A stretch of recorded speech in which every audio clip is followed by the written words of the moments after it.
اس story میں دبے لفظوں میں یہ بتانے کی بھی کوشش کی گئی ہے کہ آنے والے دنوں میں علیمہ خان کو دوبارہ گرفتار کیا جا سکتا ہے، اور ساتھ ہی کہا گیا ہے کہ نئے پیکا قوانین کے بعد سوشل میڈیا اکاؤنٹس کے معاملے میں عمران خان پر بھی منفی اثرات مرتب ہو سکتے ہیں۔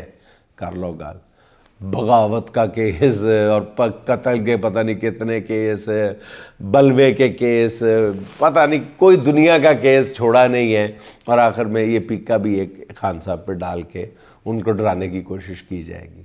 جس شخص کو 2 سال سے جیل کی ایک کال کوٹھڑی میں بند کیا ہوا ہے، اس سے زیادہ کیا منفی اثرات مرتب ہو سکتے ہیں۔ دوسری طرف ناظرین، ذرائع کا یہ کہنا ہے کہ پس پردہ قوتیں ایک بار پھر تحریک انصاف سے مذاکرات کر رہی ہیں، جس کا مرکزی نقطہ یہ ہے کہ عمران خان کا سوشل میڈیا پاکستان میں لایا جائے۔ جیسے وہ سوشل میڈیا نہیں ہے کوئی گول گپوں کی ریڑھی ہے کہ گھسیٹ کے پاکستان میں لے آئیں گے۔ اگر ایسا ہو جائے تو تحریک انصاف کو کہتے ہیں کہ پھر سیاست میں سپیس مل سکتی ہے۔ بتایا جا رہا ہے کہ پی ٹی آئی کے بہت سے رہنما بھی اس بات کے حق میں ہیں کہ عمران خان کا سوشل میڈیا پاکستان لایا جائے۔ خود سلمان اکرم راجہ صاحب نے اس حوالے سے جیل میں عمران خان سے بات کی ہے، مگر عمران خان نے کہا جاتا ہے کہ اس بارے میں کوئی زبانی جواب نہیں دیا، صرف بھویں اٹھا کر سلمان اکرم راجہ کی طرف دیکھا ہے۔ شاید اسی میں ان کا جواب تھا، اور جو لوگ خان صاحب کو بہت قریب سے جانتے ہیں ان کو پتہ ہے کہ جب خان صاحب بھویں اٹھا کے یوں کر کے دیکھتے ہیں تو اس کا کیا مطلب ہوتا ہے۔ اچھا ناظرین، حکومت ہر محاذ پر پسپائی کا غصہ جو ہے وہ الٹیمیٹلی سوشل میڈیا ایکٹیوسٹ پہ نکال رہی ہے۔ سوشل میڈیا پر جس قسم کے جس بندے کے بھی چند 100 فالورز بھی ہیں، اور وہ بدقسمتی سے ملک کے اندر موجود ہے، ساتھ ہی وہ حکومت کی پالیسیوں کا بدقسمتی سے ناقد بھی ہے، تو وہ سمجھ لے کہ اسے کسی بھی وقت کسی بھی لفظ پہ، کسی بھی جملے پہ، کسی بھی خبر پہ سرکاری مہمان بنایا جا سکتا ہے۔ اس سرکاری سنگ دلی کا تازہ شکار بنے ہیں چیتے کا جگر رکھنے والے اور گہرا فہم و فراست اور ادراک رکھنے والے پاکستان کی سیاست کے حوالے سے معروف صحافی فرحان ملک، جنہیں گزشتہ روز ایف آئی اے نے گرفتار کر لیا اور ان پر پیکا قانون کی خلاف ورزی کا کیس بنایا گیا۔ فرحان ملک کافی عرصے سے ایف آئی اے کے ریڈار پر تھے۔ فرحان ملک کو شاید زیادہ تر لوگ نہیں جانتے ہوں گے، مگر صحافتی کمیونٹی میں وہ ایک جانی مانی شخصیت ہے۔ ایک ٹی وی چینل کے ڈائریکٹر نیوز کی حیثیت سے انہوں نے بے شمار کامیابیاں سمیٹیں، بعض اصول وضع کر دیے۔ رجیم چینج کے بعد جن صحافیوں کو سب سے پہلے ٹارگٹ کیا گیا ان میں فرحان ملک بھی شامل تھے۔ جب انہیں یہ آرڈر موصول ہونے لگے کہ یہ خبر چلے گی اور یہ نہیں چلے گی تو انہوں نے پہلے تو مزاحمت کی اور پھر استعفیٰ دے کر گھر چلے گئے، مگر اپنے ضمیر کے خلاف کام کرنے سے انکار کر دیا۔ اس کے بعد فرحان ملک نے سوشل میڈیا پر رفتار کے نام سے پلیٹ فارم قائم کیا، جہاں انہوں نے بہت معرکۃ الآراء قسم کی بہترین ڈاکیومنٹریز بنائیں، اور اس کمال کے ساتھ بنائی کہ دیکھنے والے جو ہیں ایک دفعہ شروع کر دیں تو وہ ختم کیے بغیر موبائل بند نہیں کرتے اپنا۔ مگر ان کا یہ کام بھی حکمرانوں کو برداشت نہیں ہوا اور اب انہیں گرفتار کیا گیا۔ سمجھ نہیں آتا کہ ان لوگوں کو کون سمجھائے کہ کیا فرحان ملک اس کے بعد خاموش ہو جائے گا؟ جو لوگ فرحان ملک کو جانتے ہیں انہیں پتہ ہے کہ وہ کتنا بہادر، جھری اور باصول شخص ہے۔ وہ ملک سے باہر بھی جا سکتا تھا، مگر اس نے پاکستان میں رہ کے مقابلہ کرنے کا فیصلہ کیا۔ مشکل کی یہ گھڑی بھی ناظرین آبویسلی گزر جائے گی، سب پہ آئی ہے، سب پہ گزر جائے گی، وقت رکا تو رہتا نہیں ہے۔ پاکستان میں صحافتی آزادیوں پر یقین رکھنے والے فرحان ملک کی گرفتاری کے خلاف میرا خیال یقیناً ہر شخص جو ہے وہ آواز اٹھانا اس کا فرض ہے۔ اچھا ناظرین، قومی سلامتی کمیٹی کا اجلاس جب سے ہوا ہے، حکمرانوں کو ہر روز کسی نئی سبکی یا پریشانی کا سامنا کرنا پڑتا ہے۔ حکمرانوں نے پوری کوشش کی کہ اجلاس میں شرکت نہ کرنے پر تحریک انصاف کے خلاف پاکستان مخالف یا اینٹی اسٹیٹ جماعت کا بیانیہ بنایا جائے، مگر ساتھ ہی ہر طرف سے یہ سوال ہونے لگا کہ میاں نواز شریف اس اہم اجلاس میں شریک کیوں نہیں ہوئے۔ اس پر کئی موقف اختیار کرنا پڑے، ایک جھوٹ کو چھپانے کے لیے کئی جھوٹ بولنا پڑتے ہیں۔ رانا ثناء اللہ نے کہا کہ میاں نواز شریف کو اجلاس میں شرکت کی دعوت ہی نہیں دی گئی تھی۔ انہوں نے کہا کہ اجلاس میں ان کی جماعت کے قائدین موجود تھے اس لیے میاں صاحب نہیں آئے، تو اس سے کوئی فرق نہیں پڑتا۔ پارٹی کے اس موقف پر سیاسی مخالفین نے ٹھٹھا اڑایا، خود نون لیگ کے اندر ہر کسی نے برا منایا کہ میاں نواز شریف کو اپنی جماعت نے اتنا بے وقت کر دیا۔ اس پر خواجہ آصف صاحب نے ایک نیا موقف اختیار کر لیا، انہوں نے کہا کہ میاں نواز شریف کو اجلاس میں شرکت کی دعوت دی گئی تھی لیکن طبیعت خراب تھی اس لیے وہ اجلاس میں نہیں آئے۔ اب خواجہ صاحب کا کہنا ہے کہ خود میں نے فون کر کے نواز شریف سے ملاقات کی خواہش ظاہر کی تو میاں نواز شریف نے کہا کہ خواجہ ابھی نہ آنا، ابھی میری طبیعت خراب ہے، یہ خواجہ صاحب بتا رہے ہیں۔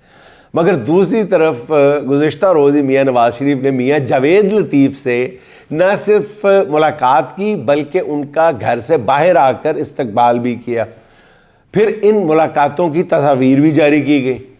نواز شریف کی بیماری والا بیانیہ بھی نہ بکا تو پھر کہا جانے لگا کہ جی میاں نواز شریف صاحب جو ہیں وہ پس پردہ قوتوں سے ناراض ہیں اور انہوں نے بطور احتجاج اجلاس میں شرکت نہیں کی۔ اس بارے میں نصرت جاوید صاحب کا یہ کہنا ہے کہ نواز شریف اجلاس میں اس لیے شریک نہیں ہوئے کیونکہ ان کا موقف یہ ہے کہ کرنی جے انہوں نے اپنی مرضی ہے تو کرن دیو پھر انہوں نے، یہ الفاظ ہیں نصرت جاوید صاحب کے۔ اسٹیبلشمنٹ نے مرضی تو اپنی کرنی ہے اس لیے وہ جو چاہتے ہیں انہیں کرنے دیں۔ ذرائع کا یہ کہنا ہے کہ میاں نواز شریف کی ناراضی سے متعلق عسکری قیادت کو بھی بتایا گیا ہے، جس پر وہاں سے جواب ملا ہے کہ بھی نواز شریف کا بھائی وزیر اعظم ہے، بیٹی وزیر اعلیٰ ہے، سمدھی نائب وزیر اعظم ہے، انہیں جیسے یہ عہدے دیے گئے ہیں اس کے باوجود نواز شریف کس بات پہ ناراض ہیں، تو یہ اسٹیبلشمنٹ کا موقف ہے، یہ جواب ہے۔ اچھا ناظرین، جو سب سے ڈسکس ہونے والی بات ہے، عجیب و غریب بات ہے، وہ یہ کہ دوسری طرف محسن نقوی صاحب مسلسل منظر سے غائب ہیں۔ ان کے بارے میں بھی یہ کہا جا رہا ہے کہ وہ بیمار ہیں اور ملک سے باہر ہیں۔ خواجہ آصف کا یہ کہنا ہے کہ وہ محسن نقوی کو گزشتہ کئی دنوں سے فون کر رہے ہیں مگر وہ فون نہیں اٹھا رہے۔ ویسے خواجہ صاحب تہاڈی بھی کی قسمت ہے، تہاڈے اپنے لیڈر کہہ رہے ہیں کہ مینوں ملن نہ آئی اور تہاڈے جڑے وزیر داخلہ صاحب نے وہ تہاڈا فون نہیں چک رہے تو تسی وزیر دفاع ہو۔ عجیب سی بات نہیں لگتی؟ بستی نہیں ہوتی، محسوس نہیں ہوتی آپ کو خیر صاحب اپنی؟ چلیں چھوڑیں اس بات کو۔ آپ اندازہ لگائیں ناظرین کہ ملک کے وزیر دفاع اور وزیر داخلہ میں کئی روز سے کوئی رابطہ نہیں ہے اور ملک کے اندر جو لا اینڈ آرڈر کی صورتحال ہے وہ آپ کے سامنے ہے۔ وزیر دفاع اور وزیر داخلہ کا آپس میں کنیکشن ہی نہیں ہے، فون پر بھی بات نہیں ہو رہی۔ تو ناظرین، معاملات پر گہری نظر رکھنے والے کہتے ہیں کہ محسن نقوی بیماری کی وجہ سے نہیں بلکہ غصے کی وجہ سے خواجہ آصف کا فون نہیں سن رہے، کیونکہ اطلاعات ہیں کہ اس دوران محسن نقوی نے کئی افراد جن میں صحافی بھی شامل ہیں ان سے فون پر گفتگو کی ہے۔ اور اہم بات یہ بھی ہے کہ محسن نقوی اس وقت کیوں بیمار ہوئے جب ان کی وزارت میں 2 اور لوگ زبردستی شامل کیے گئے، عین اسی دن وہ کیوں بیمار ہوئے۔ شہر اقتدار میں ناظرین یہ خبر گرم ہے کہ مریم نواز نے محسن نقوی کا پتہ کاٹ دیا ہے۔ اب پتہ نہیں پتہ کٹ گیا ہے یا محسن نقوی پلٹ کر وار کرتے ہیں۔ ایک جو دوسری ایک خبر تھی اس حوالے سے آپ کی خدمت میں شہباز شریف صاحب اور محسن نقوی کے درمیان جو پینگیں تھیں اس کے بارے میں بھی عرض کر چکا ہوں۔ اب دیکھیں اگلے 2-3 دن میں کیا نتیجہ نکلتا ہے اس کا۔ اچھا ناظرین، قومی سلامتی کمیٹی کے اجلاس کے بعد مولانا فضل الرحمان صاحب بھی خوش نہیں ہیں، جس کا انہوں نے برملا اظہار بھی کیا ہے۔ جے یو آئی کے ترجمان اسلم غوری کا کہنا ہے کہ قومی سلامتی کمیٹی کے ان کیمرہ اجلاس کی ایک ایک بات میڈیا کو کس نے جاری کی؟ اگر اجلاس خفیہ تھا تو اس کے دوران ہی کون ٹکرز بنا بنا کے ٹی وی چینلز کو جاری کر رہا تھا؟ اجلاس کے سرکاری اعلامیے پر بھی جے یو آئی نے شدید تحفظات کا اظہار کیا۔ ذرا غور فرمائیے گا کہ جے یو آئی نے سرکاری اعلامیے میں سب سے زیادہ اعتراض کس بات پہ کیا؟ ذرا غور سے سنیے گا۔ مولانا کے اس اعلامیے میں مولانا کے صرف ایک فقرے پر زور دیا گیا، کہا گیا ہے اس اعلامیہ میں مولانا کے صرف ایک فقرے پر زور دیا گیا کہ انہوں نے تحریک انصاف کی اجلاس میں شرکت نہ کرنے کو مناسب فیصلہ قرار نہیں دیا۔ یعنی جے یو آئی پوچھ رہی ہے کہ آپ کو پورے اجلاس میں مولانا کی ساری باتوں میں سے صرف یہی ایک بات نظر آئی تھی، اس کو کیوں اٹھایا گیا اتنا؟ اب جے یو آئی کا کہنا یہ ہے کہ مولانا کی گفتگو کو توڑ مروڑ کر پیش کیا گیا، جس پر انہوں نے قومی سلامتی کمیٹی کے اجلاس کے بارے میں اپنا الگ سے اعلامیہ بھی جاری کیا ہے۔ جس میں کہا گیا ہے کہ حکومتی پالیسیوں کے لیے صرف اسٹیبلشمنٹ کی سوچ ہی کافی نہیں، جب تک کہ اس میں اقتصادی اور سیاسی سوچ شامل نہیں ہوتی اسے قومی سوچ نہیں کہا جا سکتا۔ اور JUI کے ترجمان کا کہنا ہے کہ حکومت کا یہی رویہ رہا تو آئندہ اس طرح کے اجلاسوں میں اپوزیشن کا کوئی رہنما بھی شریک نہیں ہوگا۔ اچھا جی، اسلام آباد ہائی کورٹ کے ججز میں اختیارات کی جنگ جو ہے وہ ایک بار پھر شدت اختیار کر گئی۔ ہائی کورٹ کے 3 انتہائی اپ رائٹ ججز کے تازہ فیصلے نے نیا پنڈورا باکس کھول دیا۔ اسلام آباد ڈسٹرکٹ جوڈیشری سروس ٹریبیونل کی تشکیل 9 کے لیے وزارت قانون کا 18 مارچ کا نوٹیفیکیشن غیر قانونی قرار دے دیا گیا ہے۔ جسٹس طارق محمود جہانگیری، جسٹس بابر ستار اور جسٹس سردار اعجاز اسحاق خان پر مشتمل ٹریبیونل نے فیصلہ جاری کیا ہے۔ ٹریبیونل نے اپنے فیصلے میں کہا ہے کہ قائم مقام چیف جسٹس کے پاس ایسی ہدایات جاری کرنے کا کوئی اختیار ہی نہیں ہے کہ ٹریبیونل کی تشکیل کے بعد قائم مقام چیف جسٹس کے پاس مداخلت کا کوئی اختیار نہیں۔ کیا اختیار ہو، کیسے ہو سکتا ہے؟ ٹریبیونل بنا دیا بس۔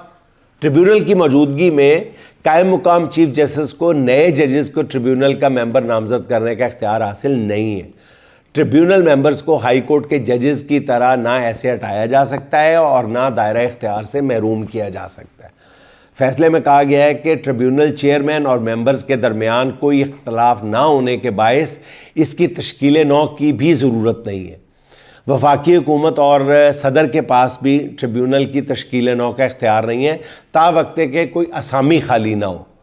اب 2 روز پہلے صدر کی منظوری سے وزارت قانون نے قائم مقام چیف جسٹس کے نامزد کردہ ہائی کورٹ ججز پر مشتمل نیا ٹریبیونل تشکیل دیا تھا۔ جسٹس خادم حسین سومرو کی سربراہی میں جسٹس محمد اعظم خان اور جسٹس انعام امین منہاس کو ٹریبیونل ممبر بنا دیا گیا تھا۔ خط لکھنے والے ناظرین 6 ججز آئین اور قانون کی بالادستی کے لیے اپنے مطالبے سے 1 سینٹی میٹر بھی پیچھے ہٹنے کو تیار نہیں ہیں، اور ان بہادر ججز نے بھی لگتا ہے اپنی کشتیاں جلا دی ہوئی۔ وزیر اعظم ناظرین شہباز شریف اور وزیر اعلیٰ مریم نواز لاؤ لشکر بہت بڑے وفد کے ہمراہ ان دونوں عمرے کے لیے سعودی عرب میں ہیں۔ مریم نواز شریف صاحبہ کے وفد میں 60 کے قریب افراد شامل ہیں ناظرین، 60 کے قریب، جن میں زیادہ تر شریف فیملی کے افراد ہیں۔ ان کے رشتہ دار ہیں، نون لیگ کی مدح سرائی کرنے والے صحافی بھی ہیں، اور اس وفد میں شامل نہیں ہیں تو ہمارے مانسرہ والے کیپٹن صفدر صاحب جو ہیں وہ غالباً ابھی تک شامل نہیں ہیں۔ اب یہ نہیں پتہ چل سکا کہ تمام افراد کسی خصوصی فلائٹ کے ذریعے گئے ہیں یا انہیں عام پرواز میں سفر کر کے جانا پڑا ہے، مجھے نہیں پتہ، بہرحال پتہ چل جائے گا۔ مریم نواز کے وفد میں چند کیمرہ مین بھی شامل ہیں جنہوں نے وہاں پہنچتے ہی اپنا کام شروع کر دیا۔ میڈم وزیر اعلیٰ کی حرم پاک میں عبادات کرتے ہوئے اپنے نواسیوں کو کہانیاں سنانے کی ویڈیوز جاری کی جا رہی ہیں۔ مریم نواز صاحبہ مکمل حجاب میں بچوں کے معصومانہ سوالات کے جواب دے رہی ہیں، اور کیمرہ مین جو ہیں یہ دل نشین مناظر جو ہیں وہ کیمرے کی آنکھ میں محفوظ کر رہے ہیں اور ریلیز بھی کر رہے ہیں۔ اس پر ویسے ہی میرے دل میں یہ سوال اٹھا ہے کہ وسائل اور بے پناہ وسائل رکھنے کے باوجود سرکاری خرچ پر عمرے کی شرعی حیثیت کیا ہے؟